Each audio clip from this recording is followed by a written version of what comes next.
this is my best friend, Dimery. All right, so today we'll be talking about being teen moms, growing up teen moms. So I'll go ahead into it. So, when did you become a teen mom? Like, what was the age? So, my backstory is, I had my son when I was 17. I had turned 18 that year. It was a crazy year for me because that's the same year that I graduated high school. And that's when I was like transforming from being a child to an adult. And you know, that's a big transition in your life. So you go ahead. All right, so I actually was the first one out of my friends group to become a teen mom. I ended up getting pregnant at 16, had my daughter in May of my freshman year. It was a little tough journey for me, having to deal with a lot of things around that, outside of that. I cried a lot. I was disappointed in myself a lot. I had a lot of doubts, and not just within myself, but because people around me were like, family members were saying wrong and hateful things and stuff. But look at God. I am who I am now. So, tell us some of the downfalls of becoming a teen mom.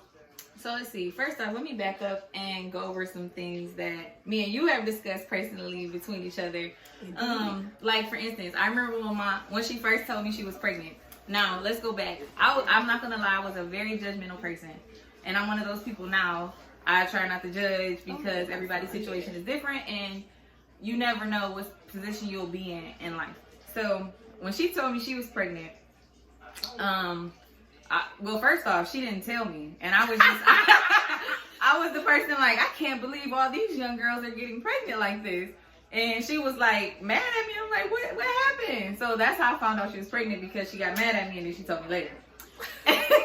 But of course, me being her friend, I'm going to support my friend through whatever, because I would want the same in return. And so then I turned around. I had my first love, my son's father, and I had my son when I was 17.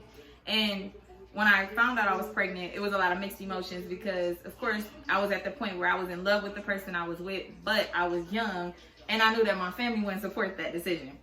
And ultimately they didn't for the longest, and it made me feel away, and I didn't want to be there. But he supported me, and my friends supported me, and eventually my family turned around and supported me. But it was very depressing at times, because you had people trying to tell you what decisions you should make, when at the end of the day, the decisions you make are decisions you are stuck with. So I feel like ultimately when you're making a decision, think about what's best for you at the end of the day, and not what's best for everybody else. And ultimately now I have my son. He's very well taken care of, as are Michelle's kids, as you can see. Sorry. Mama John messed up. And you know, like it did, as me personally, I feel like it helped me grow as a person. And I realized that a lot of teen moms that I do know, they're doing better than a lot of other people I know. It's not saying that other people aren't doing good, but when you have something to actually push you and motivate you, it makes you want to be better. So, you know, but yes, the whole pregnancy, being a teenager, it was very stressful. You had people who just did not support that decision. And it's like, sometimes you can't control what happens, and you should make the best out of it. And though I think that it was a learning experience, which is probably one of the, not only I have other problems going on with myself, that I didn't have any other children, but I want to make sure that, you know, going forward, you have, when you have a child, you should think it through, and you should look at your support system, because that makes all the difference. True. I think it was different for me. I think we had the same similarities, as far as you know, family members mostly being the ones that were doubtful against you. I had my other side of the family, my father's side, who was very negative. Didn't see no positive in it. They told me that, you know, I messed up my life. I won't finish school, and literally I was in the closet for a whole week crying. Didn't want to talk to nobody, didn't want to say anything, whatever. One of the things I hate the most is that when I found out about me being pregnant, I was in the bathroom crying, and like literally I was beating my stomach, like, and I'm not proud of it or whatever. But I was so ashamed in myself being pregnant at a young age, because you never see that for yourself when you're young. Like, you picture yourself doing great things, going far, being that percent out of the statistics that say, oh, you're gonna be pregnant at this age, because we came from the hood. Like, I was down in the hood, like, so being around all the people, it kind of does influence you to do things that you should not do. So even though your parents tell you things, it's best to listen to them sometimes, because it'll save you a lot of trouble in the long run. I wish I did listen to my mom when she was up there telling me things, but you know, you're kids, you're young, like, you're gonna make mistakes. And honestly, this was the best mistake I can make for myself, because I love my kids to death. Like, my daughter made me go hard in everything I did after that point. I worked 2 jobs and went to school. I made it my business to make sure I took care of her in every way. And I would never regret that at all in this moment or anything. The one thing that was funny is, though, that my sister knew I was pregnant before I was pregnant. And I was like, girl, no. What you talking about? Got that pregnancy? I was like, oh. Tell mom after she got her surgery. And the hardest thing was, my mom was real mad to the fact that she could not give me a hug when I was like, I just need you to hug me right now.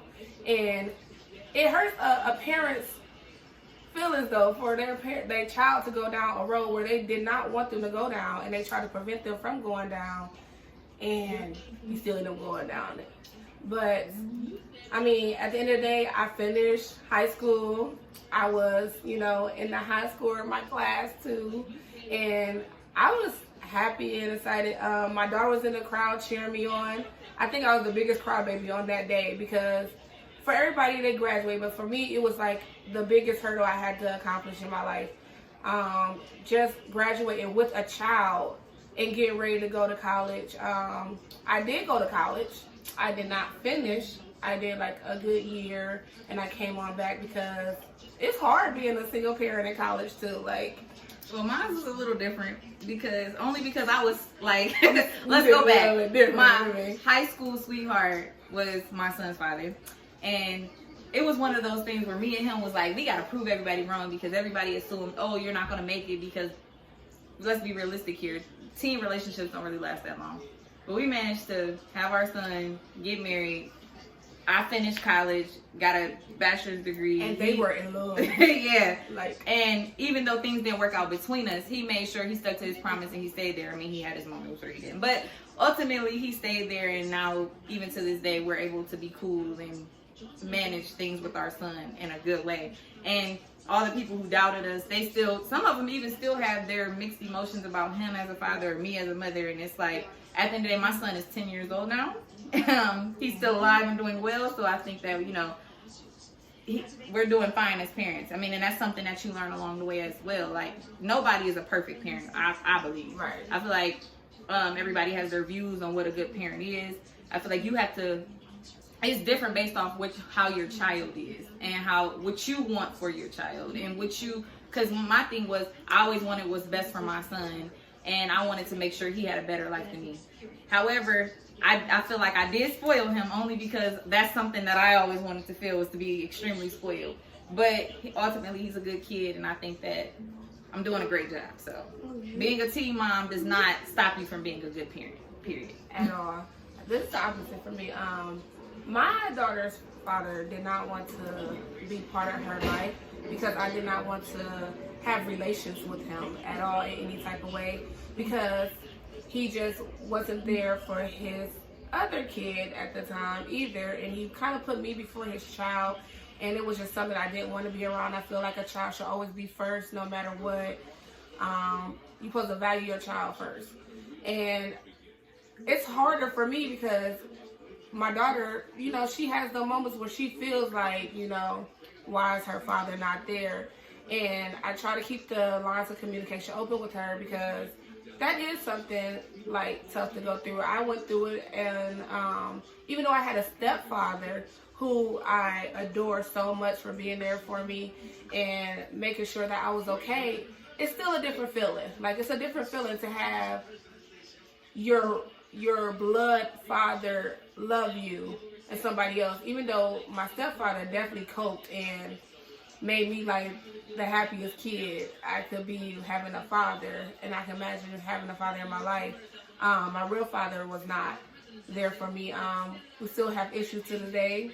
We'll talk about that another day on another session of father relations with daughters.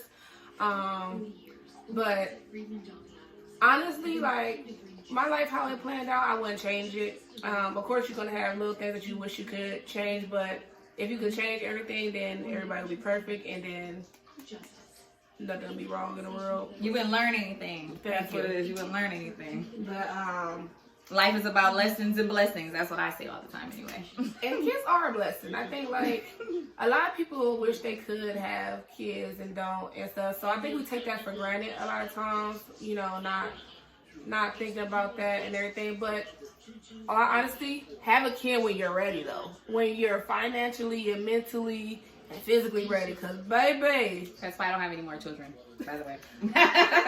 Well, rub it in. But, like, it's a big job. It's the biggest job you'll ever have to deal with. Provide for a kid and making sure that you lead by example for that kid. So everything you do, they see. So you have to be careful what you do around them. And, you know, as parents, we fuck up, okay? We fuck up. Yeah. But then at the end of the day, that's also something I'm probably sure you're going to talk about another day. But you also have to make sure you make time for yourself. But you do definitely have to make time for your children. You have to show them, like, you have to show them the love that you would want somebody else to give them in the future. Mm-hmm. Like, that's me. I don't know. So if you didn't have a kid, where do you think you'll be right now? Woo! Well, let's see. To be completely honest, I think, like, growing up, I was very timid and I was a shy person. So I think that if I didn't have a kid, I think that I think that I would probably still be very shy and timid. I probably would have went to a real college. I mean, I don't knock the fact that I have a bachelor's degree at all, but I probably would have went to a 4-year university. I probably would have traveled more. But you know what I learned? When you try to map out your life, God always shows you something different. Like, no, really. I always wanted to, I want to travel and everything, but God was like, let me give you this life now. And now everything is working out the way it's supposed to, because this is the year that I'm going to do everything I wanted to do. And I think this is our best year yet. Yeah, I think so. It's going to be the best year yet anyway. I'm going to make sure of it. So. For sure. But I'm very grateful that I do have my son, and I'm glad that I did have him young. I don't care what anybody else say, because now that he's older and I'm older, I get to go ahead and do everything that I wanted to do back then. I had my priorities together. They're still together, but now I get to focus on me a little more because my son is older. So I think I'll be in the same place, like traveling more, all that. I think I'll be way more accomplished in my life, but like she said it the best. When you try to map out your life, God shows you other ways. Because, baby, you keep humbling me. I know that much. Yeah, like, sit down. I'm gonna show you. Now. Sit. And I think overall, my relationship with like my mom and my dad probably would have been better too. But I do not regret none of it at all. My daughter is smart. She's bright. She's outgoing. Like, she's amazing. Like, that girl can dance her butt off. And it is crazy. And she's such a great big sister. But she is like a big help around the house. And I think because she went off to college with me, she advanced her mindset a lot more than other little kids at her age. So we was growing up together. So it's like we was learning everything together. And honestly, I couldn't be more proud and happier with my kids and like them in my life. It made me who I am. I am who I am because of them. Ooh, say it again. So, just no matter if you're a teen mom and you feel like, oh, this is the end, it's never the end. You decide when the end is the end. And me, I ain't got no end, okay? Every time I finish one thing, it's another one I gotta go to. It's always another goal to accomplish. don't limit yourself because you have kids. And always remember that God will never give you nothing that you can't handle. You can determine your own future, you make your own path. And that will be all for today's segment for Pretty in the Sheets. I was your host, Michelle, and my lovely co-host, Don Marie. Please remember, ladies, to keep on subscribing and watching and viewing. Also follow on Instagram at pretty_fit_. And remember, ladies, to fit into your own beautiful, because your beautiful is what makes you who you are. Thank you and good night.